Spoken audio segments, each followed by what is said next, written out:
ایک آدمی تھا ہمارے سلف کے دور کا، جن کا نام تھا ابو بکر الانصاری رحمۃ اللہ علیہ، اور وہ قاضی المالستان کے نام سے بھی جانے جاتے تھے، اور لوگوں میں وہ انتہائی پرہیزگار اور تقوی والے انسان جانے جاتے تھے، اور وہ ایسے شخص تھے جن میں اللہ تعالیٰ کا تقویٰ بہت زیادہ تھا، اور وہ ہمیشہ یہ کوشش کرتے تھے کہ اللہ تعالیٰ کے غضب اور غصے سے دور رہا جائے۔ ایک دن وہ مکہ کی گلیوں میں چل رہے تھے، اور یہ خود وہ اپنی کہانی بتا رہے ہیں۔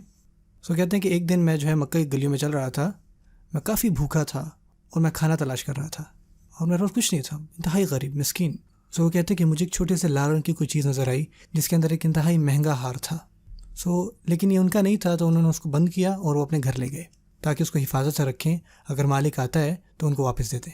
تو کچھ دیر بعد ان کو ایک آدمی ملا جو کہہ رہا تھا کہ اس کا وہ نیکلس وہ گم ہو گیا، اور وہ آدمی ایک انتہائی خطیر رقم دے رہا تھا بدلے میں۔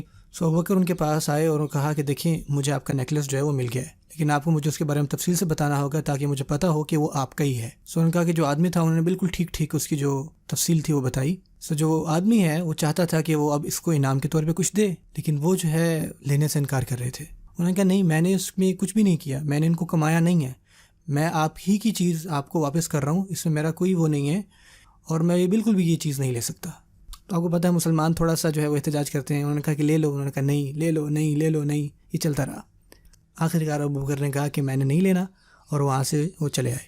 انہوں نے کہا کہ میں اللہ تعالیٰ سے ڈرتا ہوں، جو آپ کا ہے اس کو آپ اپنے پاس ہی رکھیں۔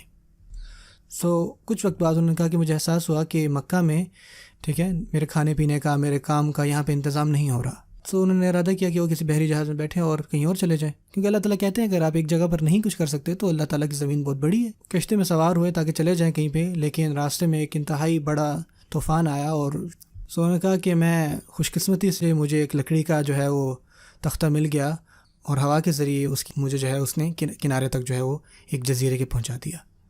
جب وہ اس جزیرے پہنچے تو انہوں نے لوگوں کو تلاش کیا، تو ان کو نہیں ملے، لیکن ان کو ایک مسجد ملی۔ وہاں پہ گئے، وہاں بیٹھے، اور وہاں بیٹھ کے انہوں نے قرآن کی تلاوت شروع کر دی، اور جو اس جزیرے کے لوگ تھے انہوں نے ان کی خوبصورت قرأت کو وہ سننا شروع کیا۔ تو جا کے دیکھتے ہیں کہ بھائی کون ہے، تو انہوں نے دیکھا کہ جناب مسجد میں بندہ بیٹھا ہے جس کا نام ابو بکر ہے۔ انہوں نے کہا کہ آپ جانتے ہیں کہ قرآن مجید کو خوبصورتی سے کیسے پڑھا جاتا ہے، تو کیا آپ ہمیں اور ہمارے بچوں کو پڑھانا چاہیں گے، اور ہم رہنے کی جگہ بھی دیں گے؟ تو انہوں نے ان کی بات مانی، اور وہاں پہ پڑھانے لگ گئے۔ ان کے پاس اب گھر تھا، اور ایک دن وہ مسجد میں وہ قرآن مجید کو پڑھ رہے تھے، تو وہ دوبارہ ان کے پاس کہتے ہیں کہ یار آپ کو پڑھنا اور لکھنا بھی آتا ہے، اور ہم میں سے کسی کو پڑھنا لکھنا نہیں آتا۔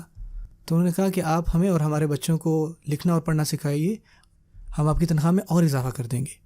انہوں نے یہ شروع کر دیا، اور ان کی وہ تنخواہ بڑھ گئی، اور وہ ان کے ساتھ رہے ایک عرصے تک۔ پھر ایک وقت آیا جب انہوں نے سوچا کہ میں یہاں پہ اب کافی دیر سے ہوں، اور میں چاہتا ہوں کہ کہیں اور چلا جاؤں۔ ان کو احساس ہوا کہ یہ بندہ یہاں سے جانے والا ہے، اور وہ نہیں چاہتا کہ وہ جائیں، اور وہ ایک انتہائی زبردست وہ حکمت عملی کے ساتھ آئے۔ انہوں نے کہا کہ ایسا کرتے ہیں کہ ان کی وہ شادی کروا دیتے ہیں یہاں پہ، اگر ان کی شادی کروا دیتے ہیں تو پھر یہ کہیں جا رہے۔ وہاں پر ایک لڑکی تھی جو انتہائی پرہیزگار اور متقی جانی جاتی تھی، اور ایک انتہائی پرہیزگار خاندان سے تھی، اور وہ لڑکی حال ہی میں وہ یتیم ہوئی تھی، لیکن انہوں نے اس کو انکار کیا، اور پھر اگین آپ کو پتہ ہے کہ ہاں نا چلتی رہی، اور آخرکار انہوں نے ان کی بات مان لی۔ نکاح کا انتظام کیا گیا، لڑکی کی وہ رخصتی ہوئی۔ تو انہوں نے کہا کہ جیسے ہی میں نے اپنی نظر ان کے پاؤں سے اوپر کی طرف لے کے آ رہا تھا، اور جیسے ہی میری نظر ان کی گردن تک پہنچی، میرا وہیں سر گرا اور میں رونے لگ گیا۔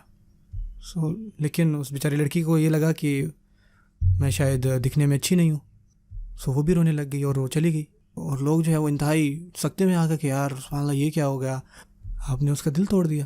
انہوں نے کہا کہ نہیں، یہ اس وجہ سے نہیں ہے۔ انہوں نے کہا کہ جو وجہ ہے جس وجہ سے میں رو رہا ہوں، کیونکہ ان کے گلے میں جو موتیوں کا ہار ہے میں اس کو جانتا ہوں، مجھے یہ موتیوں کا ہار ایک دفعہ مکے میں ملا تھا، اور میں نے اس کے مالک کو واپس کر دیا تھا۔ اور جب لوگوں نے یہ بات سنی تو اونچی اللہ اکبر اللہ اکبر اللہ اکبر اللہ اکبر کہنے لگے۔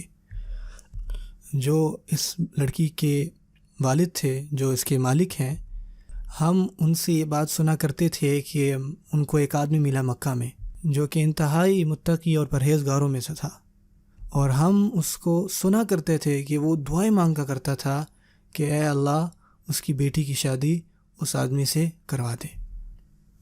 اللہ اکبر۔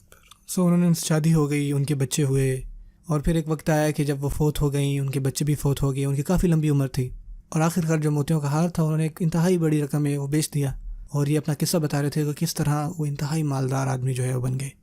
دیکھیں جب ابو بکر انصاری کی کشتی تباہ ہوئی اور ان کا کوئی وہاں پہ آسرا نہیں تھا، پکی بات ہے کہ اس ٹائم وہ نہیں سمجھے ہوں گے کہ اللہ تعالیٰ کا کیا ارادہ ہے، ان کو نہیں پتہ چلا ہوگا کہ ہو کیا رہا ہے۔ ہو سکتا ہے کہ ان کا ایک ارادہ ہو، ان کو کوئی پلان ہو، لیکن اللہ تعالیٰ کا ایک الگ ارادہ ہوتا ہے، سب سے بہتر ارادہ اور سب سے بہتر پلان۔ اور جو ابو بکر ہیں وہ کچھ بھی نہیں کر رہے تھے، اللہ تعالیٰ خود بخود ان کی جو منزل ہے وہاں تک آہستہ آہستہ اللہ تعالیٰ ان کو لے کے جا رہے تھے۔ اور ہو سکتا ہے ابو بکر انصاری نے ایسا یہ نہ دیکھا ہو، اور لیکن آخرکار وہی ہوا جو سب سے بہتر تھا۔ بعض اوقات ہمیں لگتا ہے کہ ہماری زندگی میں یہ کیا ہو رہا ہے، ہمیں سمجھ میں نہیں آتی، لیکن یاد رکھیے کہ اللہ تعالیٰ ہمارے لیے سب سے بہترین چاہتے ہیں۔ میں آپ سے چھوٹی سی ریکویسٹ کرتا ہوں کہ اس ویڈیو کو زیادہ سے زیادہ شیئر کیجیے، انشاءاللہ ہمارے اس چینل کو سبسکرائب کیجیے۔ آپ شیئر کریں گے تو جو بھی اس کو سنے گا انشاءاللہ اور بہتری کی طرف آئے گا تو اس میں آپ کو ثواب ملے گا۔ اس چینل کو ضرور سبسکرائب کیجیے۔ اپنا خیال رکھیے۔ اللہ حافظ۔